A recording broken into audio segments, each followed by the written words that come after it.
ನಮ್ಮ ಜರ್ನಿ ಇವತ್ತು ಯಲಂಗುಡಿಯತ್ತ ಸಾಗಿದೆ. ಇವತ್ತು ನಾವು ಭೇದಿಸೋಕೆ ಹೋಗ್ತಾ ಇರೋ ರಹಸ್ಯ ತುಂಬಾ ಇಂಟ್ರೆಸ್ಟಿಂಗ್ ಮತ್ತು ಚಾಲೆಂಜಿಂಗ್ ಆಗಿದೆ. ಯಾಕೆ ಅಂದ್ರೆ ನಾವು ಇಲ್ಲಿಯವರೆಗೆ ಕಂಡ ನಿಗೂಢಗಳಲ್ಲಿ ಬಹುತೇಕ ಎಲ್ಲದಕ್ಕೂ ಉತ್ತರ ಕಂಡಿದ್ವಿ. ಆದರೆ ನಾವಿಂದು ಕಾಣೋಕೆ ಹೋಗ್ತಿರೋ ನಿಗೂಢಕ್ಕೆ ಇಲ್ಲಿಯವರೆಗೂ ಯಾವುದೇ ಉತ್ತರ ಸಿಕ್ಕಿಲ್ಲ. ಇದು ವಿಜ್ಞಾನವನ್ನ ಮೀರಿದ ಜ್ಞಾನ. ಅದೇ ರಕ್ತ ಸುರಿಸುವ ನಂದಿ.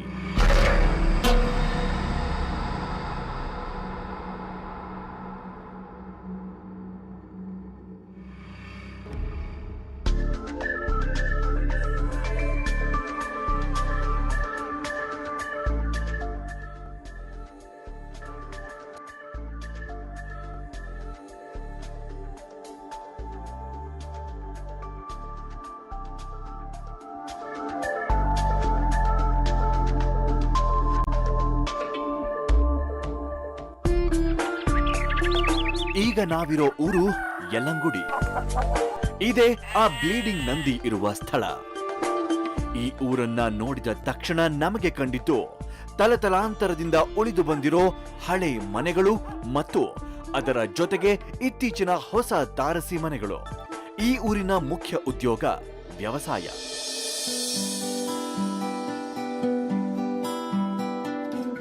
ನಾವು ಇಲ್ಲಿರುವ ನಂದಿ ದೇವಾಲಯಕ್ಕೆ ಹೋಗೋಕು ಮುಂಚೆ ಇಲ್ಲಿನ ಜನ ಈ ವಿಶೇಷ ನಂದಿಯ ಬಗ್ಗೆ ಏನ್ ಹೇಳ್ತಾರೆ ಕೇಳೋಣ ಬನ್ನಿ.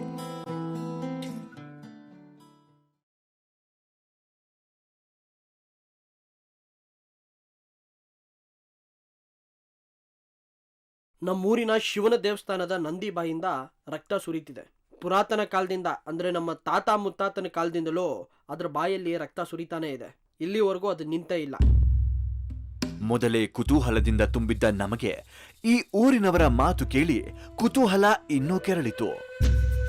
ಅದರ ದರ್ಶನ ಪಡಿಲೇಬೇಕು ಅಂತ ಉತ್ಸಾಹ ತುಂಬಿತು. ನಾವು ಹೋಗ್ತಾ ಇರೋ ಟಾರ್ ರಸ್ತೆ ಹೋಗ್ತಾ ಹೋಗ್ತಾ ಕಚ್ಚಾ ರಸ್ತೆಯಾಗತೊಡಗಿತು. ನಾವು ಯಾವುದೋ ಕಾಡೊಳಗೆ ನಾಗರಿಕತೆಯಿಂದ ದೂರ ಸಾಗ್ತಿದ್ವಿ.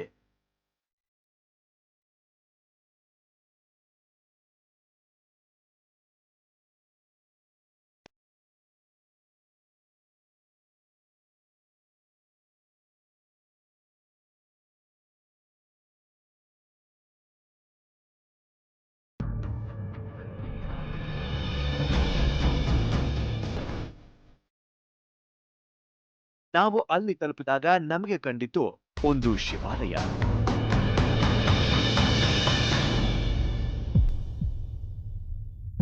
ಈ ದೇವಸ್ಥಾನ ನಿರ್ಜನವಾಗಿ ಸುತ್ತಮುತ್ತ ಕಾಡಿತ್ತು.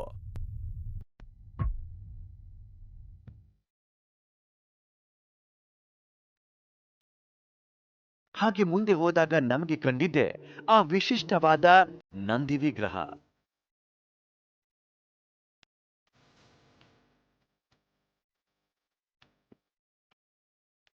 ಈ ನಂದಿಯ ಬಗ್ಗೆ ಕೇಳಿದ್ದ ವಿಸ್ಮಯಗಳು ನಮಗೆ ಮನಸ್ಸಿನಲ್ಲಿ ನಂದಿಯ ಬಗ್ಗೆ ಒಂದು ಬೇರೆಯೇ ರೀತಿಯ ಚಿತ್ರ ಮೂಡಿಸಿತ್ತು.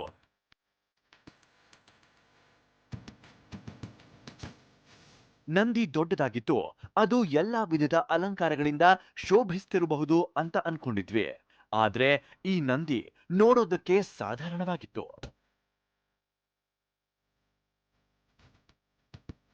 ಸಾಧಾರಣವಾಗಿ ಗೋಚರಿಸ್ತಿದ್ರು ಇದರಲ್ಲಿ ಏನೋ ಶಕ್ತಿ ಅಡಗಿದೆ ಅನ್ನೋ ಭಾವನೆ ನಮ್ಮಲ್ಲಿ ಮೂಡತೊಡಗಿತು.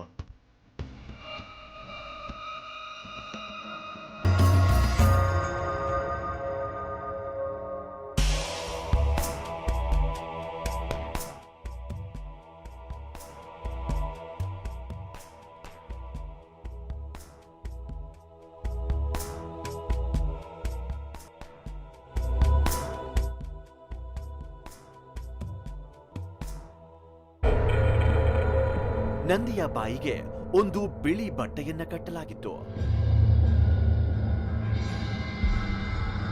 ಅದು ಹೇಗಿತ್ತು ಅಂದ್ರೆ ಆ ನಂದಿಗೆ ಏನೋ ಗಾಯವಾಗಿ ಅದನ್ನ ಮುಚ್ಚಲು ಆ ಬಟ್ಟೆಯನ್ನ ಕಟ್ಟಿದಂತಿತ್ತು. ಮತ್ತು ಆ ಬಟ್ಟೆ ಕಟ್ಟಿದ ಜಾಗದಿಂದ ಯಾವುದೋ ಒಂದು ವಿಚಿತ್ರ ದ್ರವ್ಯ ತೊಟ್ಟಿಡುತ್ತಿತ್ತು.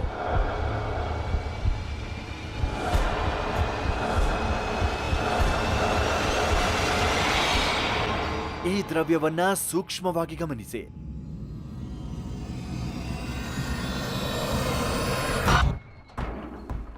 ಈ ದ್ರವ್ಯ ನೋಡೋದಕ್ಕೆ ನೀರಿನಂತಿದೆ. ಬಂಡೆಗಳಿಂದ ನೀರು ಹರಿಯೋ ಎಷ್ಟೋ ನಿದರ್ಶನಗಳನ್ನ ನೋಡಿರ್ತೀವಿ. ಈ ನಂದಿಯು ಬಂಡೆಯಿಂದಲೇ ಮಾಡಿದ್ದು. ಇಲ್ಲಿ ಕೂಡ ನೀರೇ ಬರ್ತಿದ್ದಿದ್ರೆ ನಮಗೇನೂ ಆಶ್ಚರ್ಯ ಆಗ್ತಿರ್ಲಿಲ್ಲ. ಆದರೆ ಈ ನಂದಿಯಿಂದ ಬರ್ತಿರೋ ದ್ರವ್ಯ ನೀರಿನಂತೆ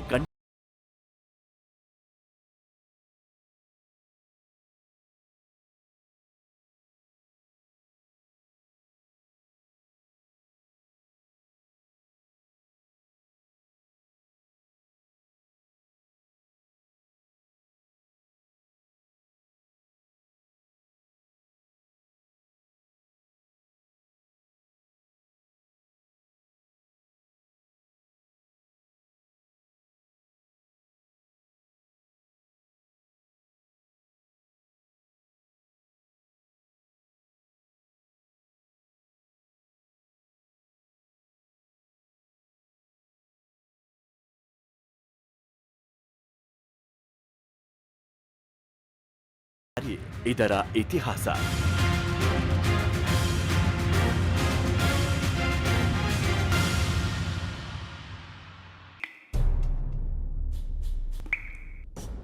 ಈ ರೀತಿ ವಿಚಿತ್ರ ದ್ರವ್ಯ ಒಸರಿಸುತ್ತಿದ್ದ ನಂದಿಯ ನಿಗೂಢತೆಯನ್ನ ಭೇದಿಸೋಕೆ ವಿಜ್ಞಾನದಿಂದ ಸಾಧ್ಯವಾಗಲಿಲ್ಲ. ಆದರೆ ನಮಗೆ ಉತ್ತರ ಬೇಕಿತ್ತು. ಅದಕ್ಕೆ ನಾವು ಕಂಡುಕೊಂಡ ದಾರಿ ಇದರ ಇತಿಹಾಸ. ಇತಿಹಾಸಕ್ಕೆ ನಮ್ಮ ಮೊದಲನೇ ಪ್ರಶ್ನೆ, ಈ ನಂದಿ ಯಾವಾಗಿನಿಂದ ಈ ರೀತಿ ದ್ರವ್ಯ ಒಸರಿಸುತ್ತಿದೆ? ಇಲ್ಲಿನ ಶಿವಾಲಯ ಏನಿದೆ, ಆ ಶಿವನ ಹೆಸರು ಅಂಡನಯನಾರ್ ಅಂತ. ಇದು ರಾಜರ ಕಾಲದ ದೇವಸ್ಥಾನ. ಸುಮಾರು 500ರಿಂದ 600 ವರ್ಷ ಹಳೆ ದೇವಸ್ಥಾನ ಇದು. ನಮ್ಮ ಪೂರ್ವಿಕರ ಪ್ರಕಾರ ಆಗ್ಲಿಂದಲೂ ಅಲ್ಲಿನ ನಂದಿ ವಿಗ್ರಹದಿಂದ ಒಂದು ವಿಚಿತ್ರ ದ್ರವ್ಯ ಬರ್ತದೆ. ಹೌದು, ನಮಗೆ ಮೂಡಿದ ಪ್ರಶ್ನೆ ಈ ನಂದಿಯಷ್ಟೇ ಹಳೆಯದ್ದು. ಆಗಿನ ಕಾಲದಿಂದಲೂ ಈ ಪ್ರಶ್ನೆಗೆ ಉತ್ತರ ಕಂಡುಕೊಳ್ಳೋ ಪ್ರಯತ್ನಗಳು ನಡೆದಿವೆ.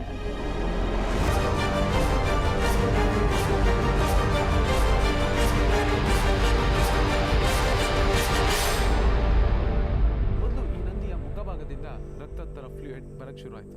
ಅದಕ್ಕೆ ಈ ಊರಿನ ಜನ ಮುಖಭಾಗನ ಒಡೆದಾಕಿ ಅದರೊಳಗಡೆ ಪೈಪ್ ಇದೆಯಾ, ಯಾವುದಾದ್ರೂ ಹೋಲ್ ಥರ ಏನಾದರೂ ಇದೆಯಾ ಅಂತ ಪರೀಕ್ಷೆ ಮಾಡಿದ್ರು. ಬಟ್ ಅವ್ರಿಗೇನು ಉತ್ತರ ಸಿಕ್ಕಲೇ ಇಲ್ಲ. ಆನಂತರ ಬೆನ್ಭಾಗ ಎಲ್ಲದನ್ನೂ ಹೊಡೆದಾಕಿದ್ರು. ಆದ್ರೂ ಅವ್ರಿಗೆ ಉತ್ತರ ಶೂನ್ಯ. ಇದುವರೆಗೂ ಈ ರಕ್ತ ಎಲ್ಲಿಂದ ಬರ್ತಿದೆ ಅಂತ ಯಾರಿಗೂ ಕಂಡುಹಿಡಿಯೋಕ್ಕಾಗಲೇ ಇಲ್ಲ.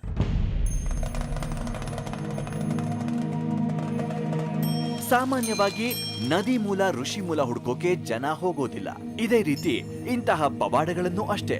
ಜನ ಅದನ್ನ ಕಂಡಾಗ ಅದನ್ನು ಮುಟ್ಟದೆ ದೂರದಿಂದಲೇ ಕೈ ಮುಗಿತಾರೆ. ಆದರೆ ಈ ಊರಿನ ಜನ ತುಂಬಾನೇ ಪ್ರಾಕ್ಟಿಕಲ್ ಆಗಿದ್ರು. ಈ ನಂದಿಯಿಂದ ಒಸರಿಸ್ತಾ ಇರೋ ದ್ರವ್ಯದ ರಹಸ್ಯ ತಿಳ್ಕೊಳ್ಳೋಕೆ ಪ್ರಯತ್ನ ಮಾಡಿದ್ರು. ಈ ಊರಿನ ಜನರ ಈ ರೀತಿಯ ನಡವಳಿಕೆ ಈ ನಂದಿಯಷ್ಟೇ ಆಶ್ಚರ್ಯಕರವಾಗಿತ್ತು. ನಮ್ಮ ಪೂರ್ವಜರ ಕಾಲದಿಂದಲೂ ನಮ್ಮ ಹಳ್ಳಿಯವರು ಈ ನಂದಿಯಿಂದ ಬರೋ ದ್ರವ್ಯದ ಮೂಲವನ್ನ ಹುಡುಕೋ ಪ್ರಯತ್ನ ಮಾಡಿದ್ದಾರೆ. ವಿಷಯ ಏನು ಅಂದ್ರೆ, ಇವಾಗ ನಂದಿ ಇದೆಯಲ್ಲ ಆ ಜಾಗ, ಮೊದಲು ಆ ಜಾಗದಲ್ಲಿ ನಂದಿ ಇರಲಿಲ್ಲ. ಮೊದಲು ನಂದಿ ಇದ್ದಿದ್ದು ಒಂದು ಪೀಠದ ಮೇಲೆ.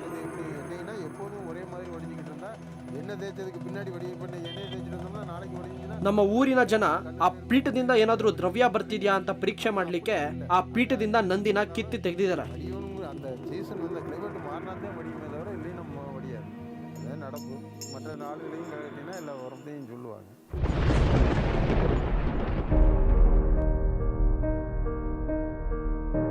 ನಾವು ಈ ಶಿವಾಲಯಕ್ಕೆ ಬಂದಾಗ ಒಂದು ಭಗ್ನಗೊಂಡ ಪೀಠವನ್ನ ಗಮನಿಸಿದ್ವಿ.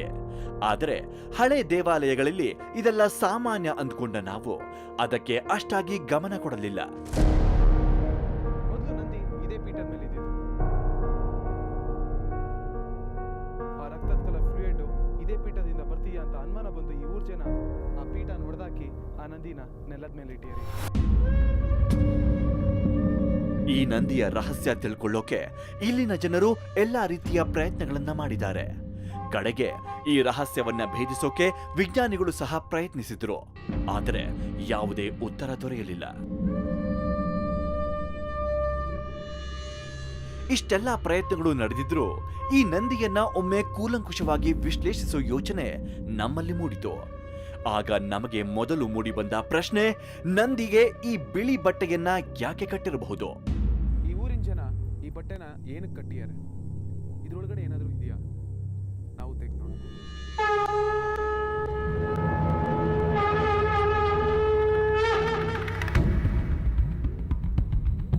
ಈ ಬಟ್ಟೆಯನ್ನ ತೆಗೆದಾಗ ವಿರೂಪಗೊಂಡಿರುವ ನಂದಿಯ ಬಾಯಿ ಕಂಡಿತು.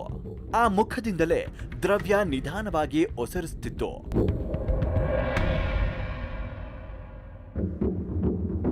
ಮತ್ತು ಇದಕ್ಕೆ ಕಟ್ಟಿದಂತಹ ಬಟ್ಟೆ ಕೆಂಪಾಗಿತ್ತು.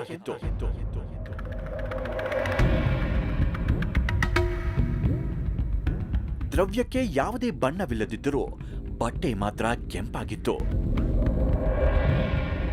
ಈ ನಿಗೂಢ ತರ್ಕಕ್ಕೆ ನಿಲುಕದ ವಿಷಯವಾಗಿತ್ತು.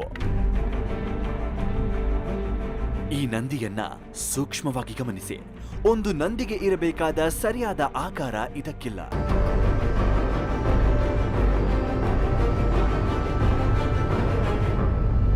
ಈ ನಂದಿಯು ಸ್ವಲ್ಪ ವಿರೂಪಗೊಂಡಿದೆ.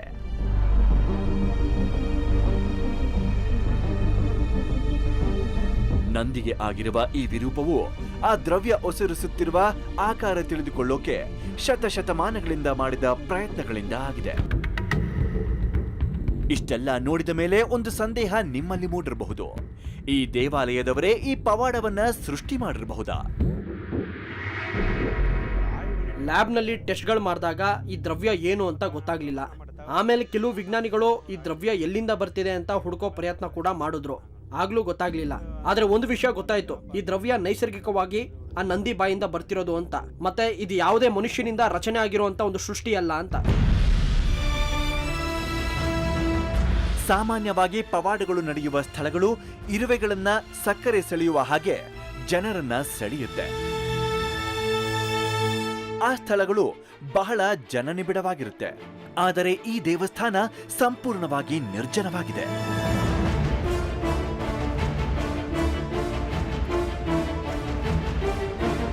ಇದರಿಂದ ಈ ದೇವಸ್ಥಾನದ ಸಿಬ್ಬಂದಿಗೆ ಈ ಪವಾಡವನ್ನು ಉಪಯೋಗಿಸಿ ಲಾಭ ಮಾಡುವ ಉದ್ದೇಶವಿಲ್ಲ ಅಂತ ಗೋಚರವಾಯಿತು. ಈ ನಂದಿ ಪವಾಡದಿಂದ ನಮ್ಮ ಊರಿಗೆ ಮಾತ್ರ ಉಪಯೋಗ ಆಗುತ್ತೆ, ಬೇರೆಯವ್ರಿಗೆ ಲಾಭ ಇಲ್ಲ. ನಮ್ಮೂರಿನ ಸಂತೋಷ ದುಃಖ ಸಂಪೂರ್ಣವಾಗಿ ಈ ನಂದಿ ಮೇಲೆ ಅವಲಂಬಿತವಾಗಿದೆ. ಅಖಿಲಾಂಡ ಕೋಟಿ ಬ್ರಹ್ಮಾಂಡಕ್ಕೆ ಒಡೆಯನಾದ ದೇವರು ಈ ಊರಿಗೆ ಮಾತ್ರ ಉಪಯೋಗ ಆಗೋ ಪವಾಡ ಯಾಕೆ ಮಾಡ್ತಿದ್ದಾನೆ? ಹಾಗೆ ಈ ಪವಾಡದಿಂದ ಈ ಊರಿಗೆ ಯಾವ ರೀತಿಯ ಉಪಯೋಗವಾಗ್ತಿದೆ? ನಮ್ಮೂರಿನಲ್ಲಿ ಮಳೆ ಆಗುತ್ತೋ ಇಲ್ವೋ ಅಂತ ಹೇಳೋದು ಈ ನಂದಿ. ನಂದಿ ಬಾಯಿಂದ ಬರೋ ದ್ರವ್ಯದ ಮೇಲೆ ನಮ್ಮ ಊರಿನ ಮಳೆ ನಿರ್ಧಾರವಾಗುತ್ತೆ. ಅಕಸ್ಮಾತ್ ನಂದಿ ಬಾಯಿಂದ ದ್ರವ್ಯ ಬರ್ದೇ ಹೋದ್ರೆ ನಮ್ಮೂರಿಗೆ ಮಳೆ ಬರಲ್ಲ ಅಂತ ಅರ್ಥ.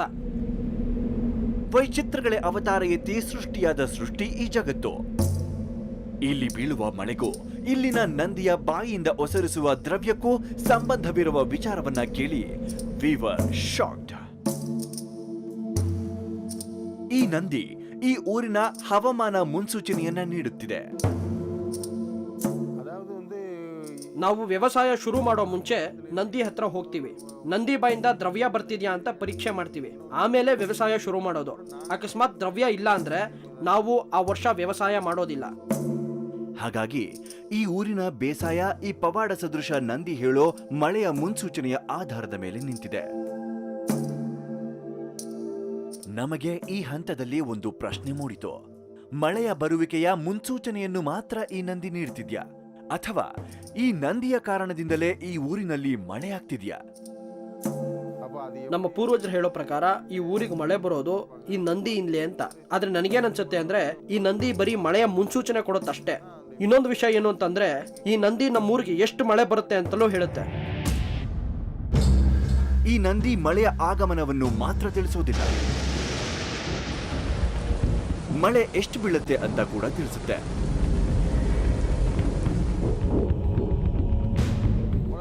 ನಾವು ನಂದಿ ನೋಡಕ್ ಹೋದಾಗ ದ್ರವ್ಯ ಬರೀ ನಂದಿ ಕುತ್ತಿಗೆ ತನಕ ಬಂದಿದ್ರೆ ಕಮ್ಮಿ ಮಳೆ ಇಲ್ಲ ಮಳೆನೇ ಬರೋಲ್ಲ ಅಂತ. ಹೋದ ವರ್ಷ ನಂದಿ ಕುತ್ತಿಗೆ ತನಕ ಮಾತ್ರ ದ್ರವ್ಯ ಹರಿದಿತ್ತು, ಅದಕ್ಕೆ ಹೋದ ವರ್ಷ ಮಳೆನೇ ಆಗಿರ್ಲಿಲ್ಲ. ಆಮೇಲೆ ದ್ರವ್ಯ ಏನಾದ್ರೂ ಕುತ್ತಿಗೆಯಿಂದ ಕೆಳಗೆ ಬಂದು ನಂದಿಯ ಮಣಿಗಳ ತನಕ ಬಂದ್ರೆ ಮಳೆ ಸ್ವಲ್ಪ ಸುಮಾರಾಗತ್ತೆ. ಅದೇ ರೀತಿ ದ್ರವ್ಯ ಹರಿದು ನಂದಿ ಕಾಲ್ ತನಕ ಬಂತು ಅಂದ್ರೆ ಒಳ್ಳೆ ಮಳೆ ಆಗುತ್ತೆ. ಒಂದೊಂದು ಬಾರಿ ಅಂತೂ ನಂದಿ ಬಾಯಿಂದ ಹರಿದು ಬರೋ ದ್ರವ್ಯ ಪೀಠದಿಂದ ನೆಲದ ತನಕ ಹೋಗಿರುತ್ತೆ. ಆಗಂತೂ ನಮ್ಮೂರಿಗೆ ಒಳ್ಳೆ ಮಳೆ ಬರುತ್ತೆ. ಮಳೆ ಬರೋ 10 ದಿನ ಹಿಂದೆನೆ ಈ ನಂದಿ ಮಳೆ ಬರೋ ಮುನ್ಸೂಚನೆಯನ್ನ ಕೊಡುತ್ತೆ. ಆ ಮುನ್ಸೂಚನೆಯನ್ನು ತಗೊಂಡೇ ನಾವು ವ್ಯವಸಾಯ ಮಾಡೋದು. ಈ ಕಾರಣದಿಂದ ನಾವು ವ್ಯವಸಾಯದಲ್ಲಿ ಒಳ್ಳೆ ಲಾಭ ಪಡಿತೀವಿ.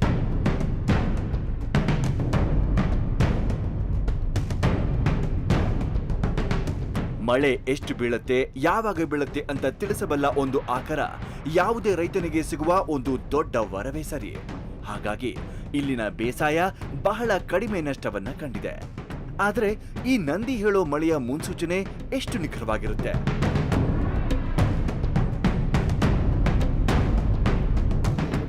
ನನ್ನ ಚಿಕ್ಕ ವಯಸ್ಸಿನಿಂದಲೂ ನನ್ನ ತಾತ ಹೇಳಿದ್ ಕೇಳಿದ್ದೀನಿ, ನಮ್ಮಪ್ಪ ಹೇಳಿದ್ ಕೇಳಿದ್ದೀನಿ. ಸ್ವತಃ ನಾನೇ ಆ ನಂದಿ ಬಗ್ಗೆ ವಿಶ್ಲೇಷಣೆ ಮಾಡಿದ್ದೀನಿ.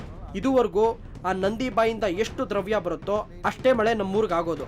ಇಲ್ಲಿ ತನಕ ನಂದಿ ಕೊಡೋ ಮಳೆ ಮುನ್ಸೂಚನೆ ಯಾವತ್ತೂ ತಪ್ಪಾಗಿಲ್ಲ. ಕೆಲವೊಂದು ಬಾರಿ ಅಂತೂ ನಂದಿ ಬಾಯಿಂದ ಒಂದು ತೊಟ್ಟು ಸಹ ದ್ರವ್ಯ ಬಂದಿರಲ್ಲ. ಅದೇ ರೀತಿ ಆ ಸಮಯದಲ್ಲಿ ನಮ್ಮೂರಿಗೆ ಒಂದು ತೊಟ್ಟು ಸಹ ಮಳೆ ಕೂಡ ಬಂದಿರಲ್ಲ.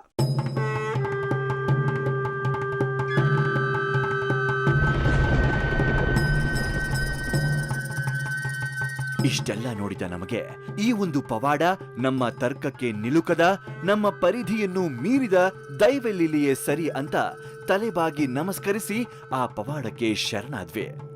ಆಗ ನಮಗೆ ಒಂದು ಹೊಳಹು ಮಿಂಚಂತೆ ಹೊಳೆಯಿತು. ಈ ಹಳ್ಳಿಯವರ ಪ್ರಕಾರ ಈ ನಂದಿಯನ್ನ ಒಬ್ಬ ರಾಜ 500ರಿಂದ 600 ವರ್ಷಗಳ ಹಿಂದೆ ಸ್ಥಾಪಿಸಿದ್ದ. ಆತ ಈ ನಂದಿಯನ್ನ ಮಳೆಯ ಮುನ್ಸೂಚನೆ ಪಡೆಯಲೆಂದೇ ನಿರ್ಮಿಸಿದ್ನೆ.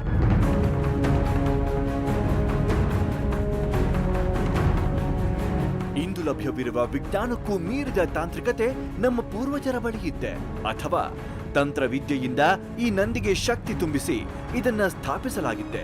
ಇದಕ್ಕೆ ಉತ್ತರ ಈ ಪವಾಡದಷ್ಟೇ ನಿಗೂಢವಾಗಿ ಉಳಿಯುತ್ತೆ.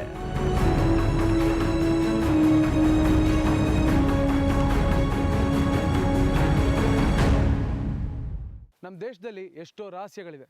ಅದನ್ನು ತಿಳ್ಕೊಬೇಕು ಅಂತ ಎಷ್ಟೋ ಜನ ಪ್ರಯತ್ನ ಸಹ ಪಡ್ತಾರೆ, ಆದರೆ ಆಗಲ್ಲ. ಅಂಥದ್ದೇ ಒಂದು ರಹಸ್ಯ ಈ ನಂದಿ ವಿಗ್ರಹ. ಇದನ್ನು ರಿಸರ್ಚ್ ಮಾಡೋ ಬದಲು ನಂಬಿಕೆನ ಹಾಗೆ ಉಳಿಸ್ಕೊಂಡು ಭಕ್ತಿನ ಬೆಳೆಸ್ಕೊಂಡೋದ್ರೆ ಅಷ್ಟೇ ಸಾಕು.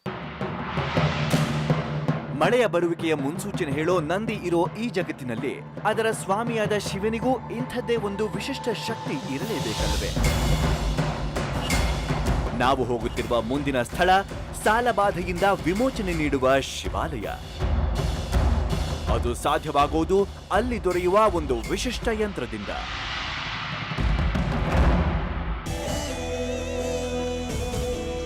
ನಮಸ್ಕಾರ ವೀಕ್ಷಕರೇ, ವೆಲ್ಕಮ್ ಟು ನಮ್ಮ ದೇಶದ ಕತೆ. ನಾನ್ ಶರತ್.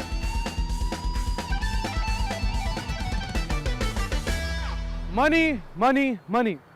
ಮನುಷ್ಯನ ಜೀವನದಲ್ಲಿ ಅತಿ ಮುಖ್ಯವಾದ ಅಂಶ ದುಡ್ಡು.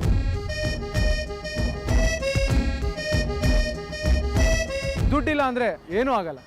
ಹಾಗಾದರೆ ದುಡ್ಡಿಲ್ಲದೆ ಇರೋರು ಏನು ಮಾಡ್ತಾರೆ? ಸಾಲ ತಗೋತೀವಿ. ಸಾಲಕ್ಕೆ ಬಡ್ಡಿ ಕಟ್ಟಬೇಕು. ಅದು ಬಡ್ಡಿ ಕಟ್ಟಕ್ಕೆ ಆಗ್ದಿರಾ ಅದು ಒಂದು ದೊಡ್ಡ ರಾಕ್ಷಸನ ಥರ ನಮ್ಮನ್ನು ಕಾಡುತ್ತೆ. ಹಾಗಾದರೆ ಈ ಬಡ್ಡಿ ಕಟ್ಟಕ್ಕೆ ಅಥವಾ ಸಾಲ ತೀರ್ಸೋಕ್ಕೆ ನಾವು ಏನು ಮಾಡಬೇಕು? ತಮಿಳ್ನಾಡಲ್ಲಿ ಒಂದು ದೇವಸ್ಥಾನ ಇದೆ. ಆ ದೇವಸ್ಥಾನದ ಹೆಸರೇ ಸಾಲ ತೀರಿಸೋ ದೇವಸ್ಥಾನ. ಈ ದೇವಸ್ಥಾನಕ್ಕೆ ಹೋಗಿ ಪೂಜೆ ಮಾಡಿದ್ರೆ ನಮಗೆ ಸಾಲ ತೀರಿಸೋ ಶಕ್ತಿ ಸಿಗತ್ತಂತೆ. ಹಾಗಾದ್ರೆ ಇದೆಲ್ಲ ನಿಜಾನ? ಅದೇ ಇವತ್ತಿನ ನಮ್ಮ ದೇಶದ ಕಥೆಯಲ್ಲಿ.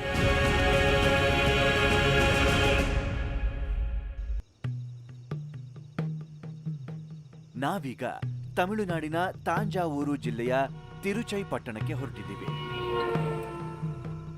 ಅಲ್ಲಿರೋದೆ ಸಾರಾ ಪರಮೇಶ್ವರ ದೇವಸ್ಥಾನ. ಈ ದೇವಸ್ಥಾನದ ವಿಶೇಷತೆ ಏನು ಅಂದ್ರೆ, ಇಲ್ಲಿಗೆ ಬರೋ ಭಕ್ತಾದಿಗಳ ಸಾಲ ತೀರುತ್ತೆ ಅನ್ನೋ ನಂಬಿಕೆ. ಇದು ಸಾಧ್ಯವಾಗುವುದು ಇಲ್ಲಿ ಸಿಗುವ ಒಂದು ವಿಶಿಷ್ಟವಾದ ಯಂತ್ರದ ಮೂಲಕ.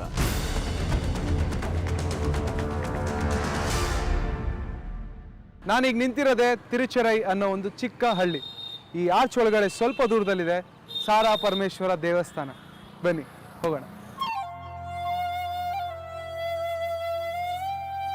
ತಿರುಚರೈ ಒಂದು ಪೌರಾಣಿಕ ಮತ್ತು ಐತಿಹಾಸಿಕ ಮಹತ್ವವಿರುವ ಪುರಾತನ ಪಟ್ಟಣ. ಸಾಮಾನ್ಯವಾಗಿ ಒಂದು ಊರಲ್ಲಿ ಒಂದೇ ದೇವಸ್ಥಾನ ಇರುತ್ತೆ.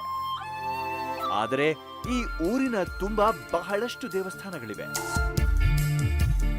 ಅದಕ್ಕಾಗಿ ಇಲ್ಲಿರುವ ಜನರು ತಮ್ಮ ಉದ್ಯೋಗಕ್ಕಾಗಿ ಇಲ್ಲಿರುವ ದೇವಾಲಯಗಳನ್ನೇ ನಂಬಿಕೊಂಡಿದ್ದಾರೆ.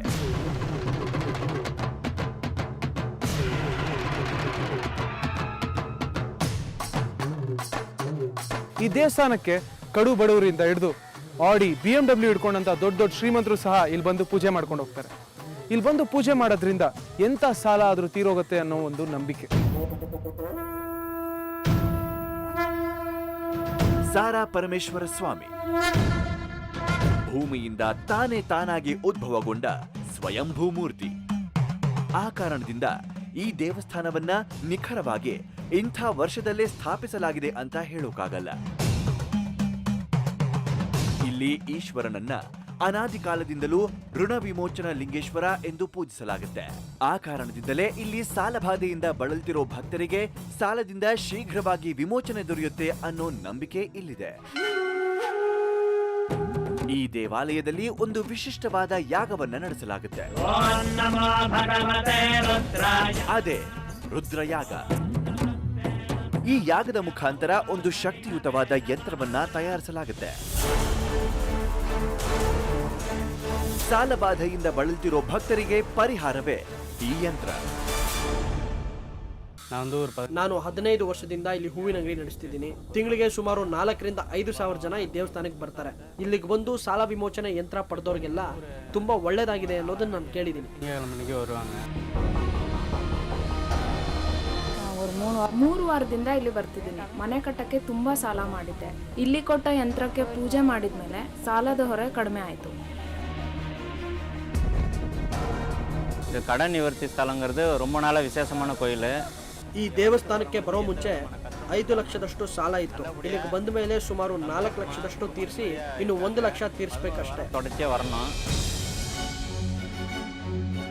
ಇಷ್ಟೆಲ್ಲ ಕೇಳಿದ ನಮಗೆ ದೇವಾಲಯವನ್ನ ಖುದ್ದಾಗಿ ಸಂದರ್ಶಿಸಿ ಆ ಯಂತ್ರದ ಮಹಿಮೆಯನ್ನ ತಿಳ್ಕೊಳ್ಳೋ ಕುತೂಹಲ ನಮ್ಮಲ್ಲಿ ಮೂಡಿತು.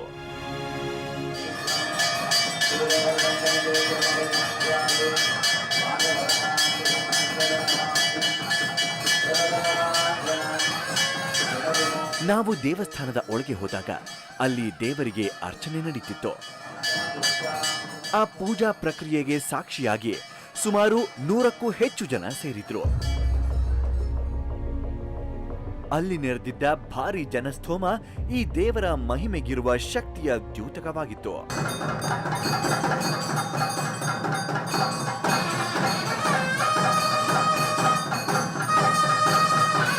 ನಾವು ಆ ದೇವಾಲಯಕ್ಕೆ ಶುಕ್ರವಾರದಂದು ತಲುಪಿದ್ವಿ. ಪ್ರತಿ ಶುಕ್ರವಾರ ಆ ಯಂತ್ರಗಳನ್ನ ತಯಾರಿಸುವ ರುದ್ರಯಾಗವನ್ನ ಮಾಡಲಾಗುತ್ತೆ.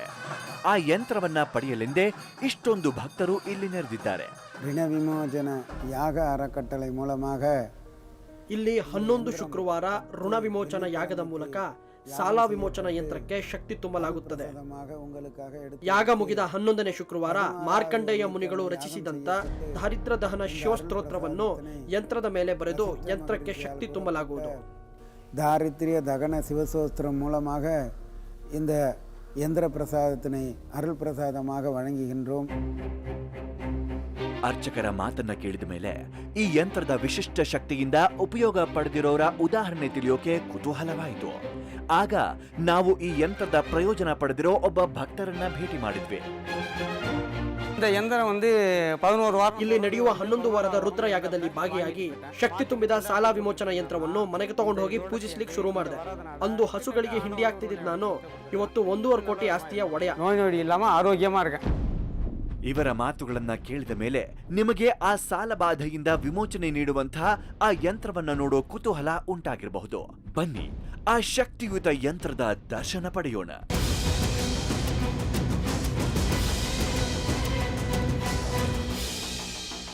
ಎಷ್ಟೋ ಜನ ಇಲ್ಲಿಗೆ ಬಂದು ಕಷ್ಟ ತೀರ್ತು, ನಮ್ಮ ಸಾಲ ತೀರ್ತು ಅಂತ ಇರಲ್ಲ.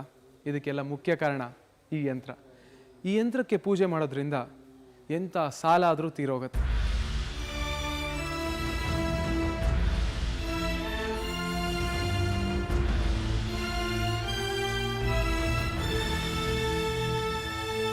ತಾಮ್ರದಿಂದ ತಯಾರಿಸಲಾಗಿದ್ದ ಆ ಯಂತ್ರದ ಮೇಲೆ ಒಂದು ವೃತ್ತ ಬರೆಯಲಾಗಿತ್ತು. ಆ ವೃತ್ತದ ಸುತ್ತ ಕಮಲ ದಳಗಳಂತಿದ್ದ ರಚನೆಯಿತ್ತು. ಆ ವೃತ್ತದ ಮಧ್ಯದಲ್ಲಿ ಅನೇಕ ಚೌಕಗಳು ಕೂಡಿ ಒಂದು ದೊಡ್ಡ ಚೌಕವಾಗುವಂತೆ ಒಂದು ರಚನೆಯಿತ್ತು. ಪ್ರತಿ ಚೌಕದ ಮಧ್ಯದಲ್ಲೂ ಅತಿ ಪುರಾತನವಾದ ತಮಿಳು ಭಾಷೆಯ ಅಕ್ಷರಗಳನ್ನ ಬರೆಯಲಾಗಿತ್ತು.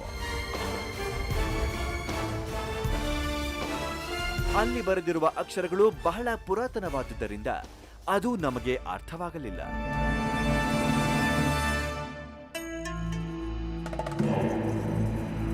ಮಂತ್ರಕ್ಕೆ ಎಂದಿಗೂ ಮಾವಿನಕಾಯಿ ಉದುರೋಲ್ಲ.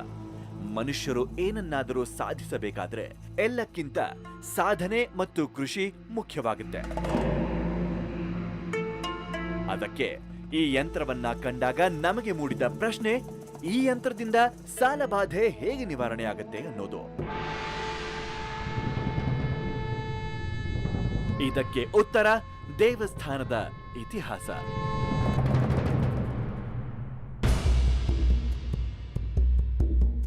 ನಾವು ಇದಕ್ಕೂ ಮೊದಲೇ ಹೇಳಿದಂತೆ ಇದು ಒಂದು ಉದ್ಭವಲಿಂಗ.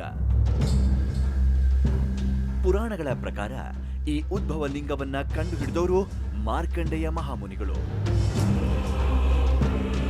ಈ ಶಿವಲಿಂಗವನ್ನು ಋಣ ವಿಮೋಚನ ಲಿಂಗೇಶ್ವರನ ಸ್ವರೂಪದಲ್ಲಿ ಮಾರ್ಕಂಡೇಯ ಮುನಿಗಳು ಇದನ್ನ ಪೂಜಿಸುತ್ತಿದ್ರು.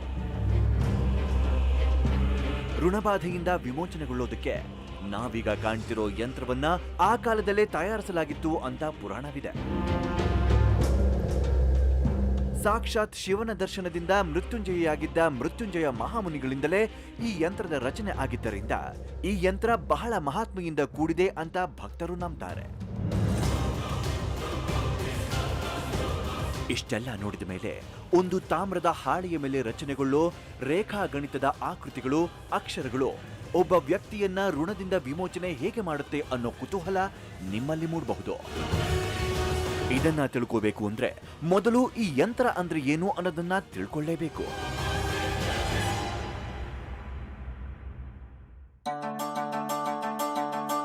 ಯಂತ್ರಗಳು, ಇದರ ಸೃಷ್ಟಿ ಹೇಗಾಯ್ತು, ಇದರ ರಹಸ್ಯವಾದರೂ ಏನು, ಇದನ್ನ ತಿಳಿಯೋದಕ್ಕೆ ನಾವು ಋಷಿಮುನಿಗಳ ಕಾಲಕ್ಕೆ ಹೋಗ್ಬೇಕು. ಋಷಿಗಳು ಕಾಡಿನ ಮಧ್ಯೆ ಗಾಢ ತಪಸ್ಸನ್ನ ಮಾಡ್ತಿದ್ದವರು. ಆದರೆ ಅವರು ತಪಸ್ಸು ಮಾಡುವಾಗ ಮುಚ್ಚಿದ ಕಣ್ಣುಗಳಲ್ಲಿ ಕಾಣುತ್ತಿದ್ದಾದರೂ ಏನನ್ನ. ತಪಸ್ಸು ಮಾಡುವಾಗ ಸಾಮಾನ್ಯವಾಗಿ ಒಂದು ಬೀಜ ಮಂತ್ರವನ್ನ ಉಚ್ಚರಿಸ್ತಾರೆ. ಆ ಬೀಜ ಮಂತ್ರಗಳನ್ನ ಜಪಿಸ್ತಾ ಒಂದು ಅತೀತ ಪ್ರಜ್ಞಾವಸ್ಥೆಯನ್ನ ತಲುಪಿದಾಗ ಆ ಮಂತ್ರಗಳು ಅವರ ಮನಸ್ಸಿನಲ್ಲಿ ಒಂದು ರೂಪ ಪಡೆಯಿತು. ಆ ಮಂತ್ರಗಳ ರೂಪವೇ ಈ ಯಂತ್ರಗಳು. ಪೂಜೆ ಮಾಡುವಾಗ ಮಂತ್ರಗಳು ಕೊಡಬಲ್ಲ ಫಲವನ್ನ ಯಂತ್ರಗಳು ಸುಲಭವಾಗಿ ಕೊಡುತ್ತವೆ. ಅಂದರೆ ಮನುಷ್ಯ ಸಂಕಲ್ಪಿಸಿಕೊಂಡಿರುವ ಕಾರ್ಯ ಸುಲಭವಾಗಿ ಸಿದ್ಧಿಸೋದಕ್ಕೆ ಈ ಯಂತ್ರಗಳು ಸಹಾಯವಾಗುತ್ತೆ. ಈ ಯಂತ್ರದಲ್ಲಿ ರೇಖಾ ಗಣಿತದ ಆಕೃತಿಗಳನ್ನ ನೀವು ಕಾಣಬಹುದು. ಸಂಸ್ಕೃತದಲ್ಲಿ ಯಂ ಎಂಬ ಶಬ್ದಕ್ಕೆ ಆಸರೆ ಎಂಬ ಅರ್ಥ ಬರುತ್ತೆ. ಅಂದರೆ ಒಂದು ನಿರ್ದಿಷ್ಟ ಪ್ರಯತ್ನಕ್ಕೆ ಆಸರೆಯಾಗುವ ಒಂದು ಯಾಂತ್ರಿಕ ಸಾಧನ ಈ ಯಂತ್ರಗಳು.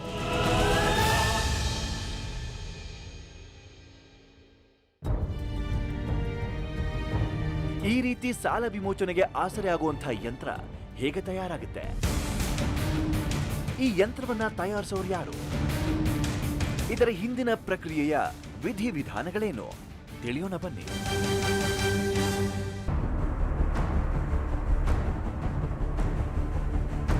ಈಗ ನಾವಿರುವ ಸ್ಥಳ ಸಾರ ಪರಮೇಶ್ವರ ದೇವಾಲಯ.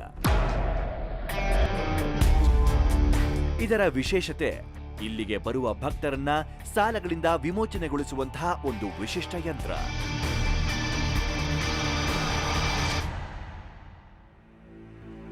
ಈಗ ನಾವು ಆ ವಿಶಿಷ್ಟ ಯಂತ್ರವನ್ನ ತಯಾರಿಸುವ ವಿಧಿವಿಧಾನಗಳನ್ನ ತಿಳಿಯೋಣ.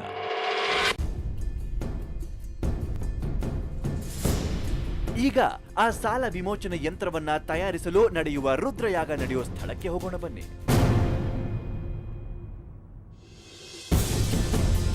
ಇದೇ ಜಾಗದಲ್ಲಿ ಪ್ರತಿ ಶುಕ್ರವಾರ ಯಂತ್ರನ ಇಟ್ಟು ದೊಡ್ಡದಾಗಿ ಯಾಗ ಮಾಡ್ತಾರೆ. ಅದೇ ಯಂತ್ರನ ಇಲ್ಲಿ ಬಂದಂಥ ಜನರು ಕೊಡೋದು. ಅದನ್ನು ಮನೇಲಿಟ್ಟು ಪೂಜೆ ಮಾಡೋದ್ರಿಂದ ಎಂಥ ಸಾಲ ಆದರೂ ತೀರತ್ತೆ.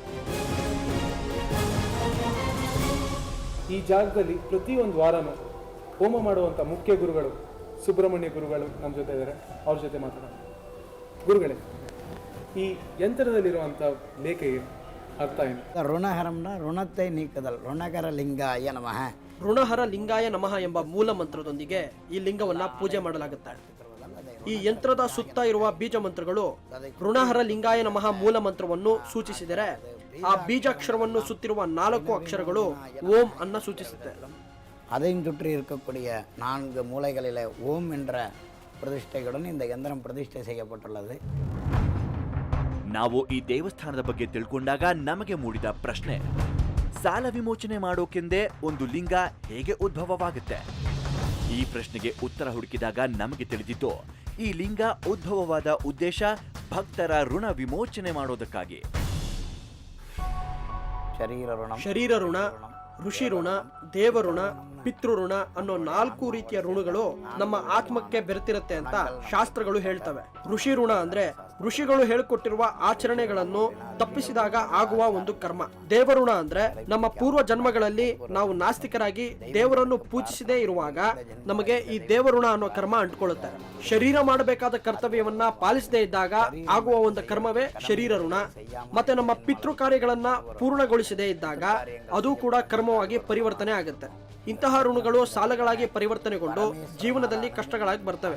ಈ ದಾರಿದ್ರ್ಯವನ್ನು ನೀಗಿಸಲು ಪರಮೇಶ್ವರನಿಂದ ಅನುಗ್ರಹಿಸಲ್ಪಟ್ಟ ಈ ಯಂತ್ರವನ್ನ ಉಪಯೋಗಿಸಬೇಕು. ಋಣದಲ್ಲಿ ಸಿಲುಕಿದಾಗ ಮನುಷ್ಯನಿಗೆ ಇಹದಿಂದ ಮುಕ್ತಿ ಸಿಗೋದಿಲ್ಲ. ಆತ ಋಣ ತೀರಿಸೋದಕ್ಕೆ ಮತ್ತೆ ಮತ್ತೆ ಈ ಭೂಲೋಕದಲ್ಲಿ ಹುಟ್ಟಲೇಬೇಕಾಗುತ್ತೆ.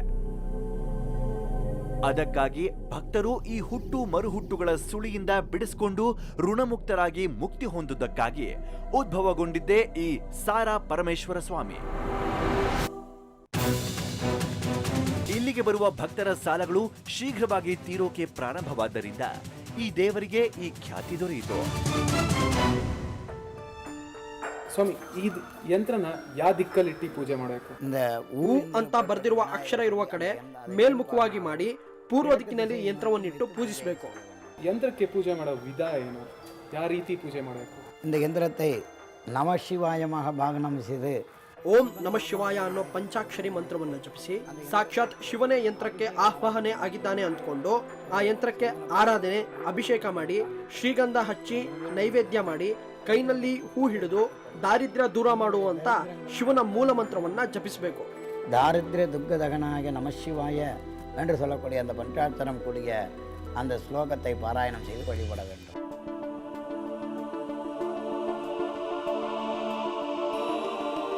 ಈ ರುದ್ರಯಾಗದಲ್ಲಿ ತಯಾರಿಸಲಾದ ಸಾಲ ವಿಮೋಚನೆ ಯಂತ್ರವನ್ನ ಒಬ್ಬ ಭಕ್ತರು ತಮ್ಮ ಮನೆಯಲ್ಲಿಟ್ಟು ಪೂಜಿಸುತ್ತಿದ್ದಾರೆ. ಅವರ ಅನುಭವ ಹೇಗಿತ್ತು ತಿಳಿಯೋಣ ಬನ್ನಿ. ರುದ್ರಯಾಗ ಅರಕಟ್ಲೆ 11 ಶುಕ್ರವಾರದ ಯಾಗದ ನಂತರ ಯಂತ್ರವನ್ನು ಮನೆಗೆ ತಂದು ಪೂಜೆ ಮಾಡಿದೆ. 5 ತಿಂಗಳಲ್ಲಿ 10 ಲಕ್ಷದ ಸಾಲದಲ್ಲಿ 3 ಲಕ್ಷವನ್ನು ತೀರಿಸಿದೆ. ಎಲ್ಲ ಈ ಯಂತ್ರದ ಮಹಿಮೆ. ಮನಸ್ಸಿಗೆ ரொம்ப நிறைவா இருக்கு. ನಮಗೆ ಈ ಮಹಿಳೆ ಹೇಳಿಕೊಂಡ ವಿಷಯ ಕೇಳಿ ಆಶ್ಚರ್ಯವಾಯಿತು. ಆಕೆ ಮಾಡಿದ 10 ಲಕ್ಷ ಸಾಲದಲ್ಲಿ 3 ಲಕ್ಷವನ್ನ 5 ತಿಂಗಳಲ್ಲಿ ತೀರಿಸಲು ಸಾಧ್ಯವಾಯಿತು. ಇದಕ್ಕೆಲ್ಲ ಆ ಸಾಲ ವಿಮೋಚನಾ ಯಂತ್ರವೇ ಕಾರಣ ಅನ್ನೋ ಬಲವಾದ ನಂಬಿಕೆ ಆಕೆಯಲ್ಲಿದೆ. ಇಂಥ ಒಂದು ಶಕ್ತಿಯುತ ಯಂತ್ರದ ಮೂಲವನ್ನ ತಿಳಿಯುವ ಕುತೂಹಲ ನಮ್ಮಲ್ಲಿ ಮೂಡಿತು. ಇಷ್ಟೊಂದು ಕಷ್ಟಗಳನ್ನ ನಿವಾರಣೆ ಮಾಡುವಂಥ ಯಂತ್ರ ತಯಾರಾಗೋದಾದ್ರೂ ಎಲ್ಲಿ? ಆ ಪ್ರೊಸೀಜರ್ಗಳೇನು? ಬನ್ನಿ ಆ ಜಾಗಕ್ಕೆ ಹೋಗಿ ಚೆಕ್ ಮಾಡೋಣ. ಇವರು ವೈದ್ಯನಾಥ ಸ್ವಾಮಿ. ಇವರೇ ಈ ಸಾಲ ವಿಮೋಚನಾ ಯಂತ್ರವನ್ನ ತಯಾರಿಸೋರು. ನೆನಪಿರಲಿ, ಈ ಯಂತ್ರವನ್ನ ಮೊದಲು ದರ್ಶಿಸಿ ತಯಾರಿಸಿದವರು ಮಾರ್ಕಂಡೇಯ ಮಹಾಮುನಿಗಳು. ಈಗ ಆ ಮಾರ್ಕಂಡೇಯ ಮಹಾಮುನಿಗಳ ಅದೇ ರಹಸ್ಯ ತತ್ವಗಳನ್ನ ಬಳಸಿ ಈಗ ಲಭ್ಯವಾಗುವ ಯಂತ್ರಗಳನ್ನ ವೈದ್ಯನಾಥ ಸ್ವಾಮಿ ಅವರು ತಯಾರಿಸ್ತಾರೆ. ನಾವು ವೈದ್ಯನಾಥ ಸ್ವಾಮಿಗಳನ್ನ ಭೇಟಿ ಮಾಡೋಕ್ ಹೋದಾಗ ಅವರು ಅವರ ಪೂಜಾ ವಿಧಿಗಳಲ್ಲಿ ಮಗ್ನರಾಗಿದ್ರು.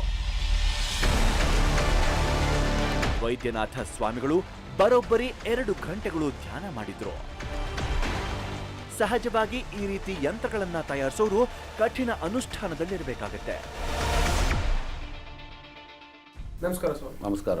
ಒಂದು ಕಾಮನ್ ಮ್ಯಾನ್ ಆಗಿ ನನಗೊಂದು ಕ್ವಶನ್ ಏನಂದ್ರೆ, ಈ ಯಂತ್ರನ ಹೇಗೆ ತಯಾರಿಸ್ತೀರಾ?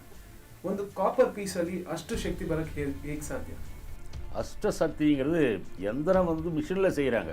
ಇದು ಮಷೀನ್ ಇಂದ ಮಾಡಿರುವ ಯಂತ್ರವೇ, ಆದ್ರೆ ನಾವು ಇದಕ್ಕೆ ಮಂತ್ರಶಕ್ತಿಯಿಂದ ಪ್ರಾಣ ಪ್ರತಿಷ್ಠಾಪನೆ ಮಾಡ್ತೀವಿ. ಒಬ್ಬ ಶಿಲ್ಪಿ ಶಿಲೆ ಕೆತ್ತಬೇಕಾದ್ರೆ ಶಿಲೆ ಮೇಲೆ ಕೂತು ಕೆತ್ತನೆ ಮಾಡ್ತಾನೆ. ಆದ್ರೆ ಶಿಲೆಗೆ ಒಮ್ಮೆ ಪ್ರಾಣ ಪ್ರತಿಷ್ಠಾಪನೆ ಮಾಡಿದ ಮೇಲೆ ಆ ಕೆತ್ತನೆ ಮಾಡಿದ ಶಿಲ್ಪಿ ಕೂಡ ಆ ಶಿಲೆಯನ್ನ ಮುಟ್ಟಕ್ಕಾಗಲ್ಲ. ಅದೇ ರೀತಿ ಈ ಯಂತ್ರವೂ ಕೂಡ. அதுபோல எந்திரமும் விக்கிரகங்களும் ரெண்டும் ஒன்று. ಅದು ಹೇಗೆ ಮಾಡ್ತೀರಾ? ಅದು ಹೋಮங்கள், ಅದು ಹೋಮದ ಮುಖಾಂತರ. ಋಣ ವಿಮೋಚನ ಹೋಮದ ಸಮಯದಲ್ಲಿ ಪ್ರಾಣ ಪ್ರತಿಷ್ಠಾಪನೆ ಮಾಡ್ತೀವಿ. பண்ணுவோம்.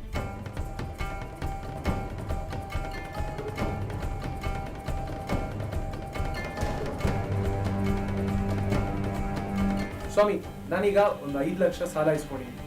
ಈ ಯಂತ್ರದ ಮೂಲಕ ಅದು ಹೇಗೆ ತೀರ್ಕ ಸಾಧ್ಯ? உங்கள் ஜாதகத்தை நாங்கள் பார்ப்போம். ಮೊದಲು ನಿಮ್ಮ ಜಾತಕವನ್ನ ವಿಶ್ಲೇಷಿಸುತ್ತೇವೆ. ಅಲ್ಲಿರುವ ಗ್ರಹಗತಿಗಳನ್ನು ಆಲಿಸಿದಾಗ ಕೆಲವು ಜಾತಕದಲ್ಲಿ ಸಾಲದಿಂದ ವಿಮುಕ್ತಿಯಾಗೋ ಯಾವುದೇ ಲಕ್ಷಣಗಳಿರಲ್ಲ. ಹೀಗೆ ಜಾತಕಗಳನ್ನ ನೋಡಿ ಯಂತ್ರಗಳನ್ನ ರಚಿಸ್ತೀವಿ. ಅಂತಹ ಯಂತ್ರವನ್ನ ಉಪಯೋಗಿಸಿದಾಗ ನಿಮ್ಮ ದಾರಿದ್ರ್ಯಗಳು ನೀಗುತ್ತವೆ. ಈ ಯಂತ್ರ ನಿಮ್ಮ ಬಳಿ ಇರೋವರೆಗೂ ನಿಮಗೆ ಸಾಲದ ಬಾಧೆ ಇರೋಲ್ಲ. இந்த யந்திரம் இருக்கிற வரைக்கும் கடன் தீர்ந்துடும். ವೈದ್ಯನಾಥ ಸ್ವಾಮಿಗಳು ಸಾಲ ವಿಮೋಚನೆಯ ಯಂತ್ರ ಮಾತ್ರವಲ್ಲದೆ ಬೇರೆ ಬೇರೆ ತೊಂದರೆಗಳಿಂದಲೂ ವಿಮೋಚನೆ ಪಡೆಯೋದಕ್ಕೆ ವಿವಿಧ ಯಂತ್ರಗಳನ್ನ ತಯಾರಿಸ್ತಾರೆ. ಇದು ಕಾತ್ಯಾಯಿನಿ ಚಕ್ರ, ಮದುವೆ ತಡೆ, ನಾಗದೋಷ, ರಾಹುಕೇತು ದೋಷಗಳಿಂದ ಮುಕ್ತಿ ಸಿಗುತ್ತೆ. ಕೆಲವು ಜಾತಕಗಳಲ್ಲಿ 7ನೇ ಮನೆಯ ಅಧಿಪತಿ ವಿವಾಹಕ್ಕೆ ತಡೆ ಮಾಡಿದಾಗ ಈ ಯಂತ್ರವನ್ನ ಉಪಯೋಗಿಸಬೇಕು. ಆಗ ಮದುವೆ ಆಗುತ್ತೆ. ಈ ಯಂತ್ರನ ಭಕ್ತಿ ಇಟ್ಟು ಪೂಜೆ ಮಾಡಿದ್ರೆ ಎಲ್ಲಾ ಕಷ್ಟಗಳು, ಸಾಲಗಳು ನಿವಾರಣೆ ಆಗುತ್ತೆ. ನಂತರ ವೈದ್ಯನಾಥ ಸ್ವಾಮಿಗಳು ಈ ಸಾಲ ವಿಮೋಚನಾ ಯಂತ್ರದ ರಚನೆಯನ್ನ ತಾವೇ ಖುದ್ದು ಬರೆದು ತೋರಿಸಿದರು.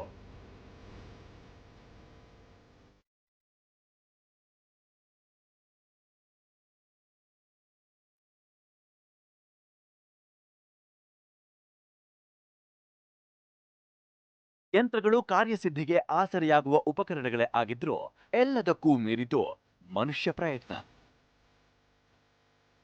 ಮನುಷ್ಯ ತನ್ನ ಕಾರ್ಯಸಿದ್ಧಿ ಮಾಡಿಕೊಳ್ಳೋಕೆ ಶ್ರದ್ಧೆ ತೋರದಿದ್ದರೆ ಯಾವ ದೈವವೂ ಆತನ ಸಹಾಯಕ್ಕೆ ನಿಲ್ಲೋದಿಲ್ಲ. ಕಾರ್ಯಸಿದ್ಧಿ ಅನ್ನೋದು ಮನುಷ್ಯ ಪ್ರಯತ್ನಕ್ಕೆ ದೈವ ನೀಡುವ ಬಹುಮಾನ.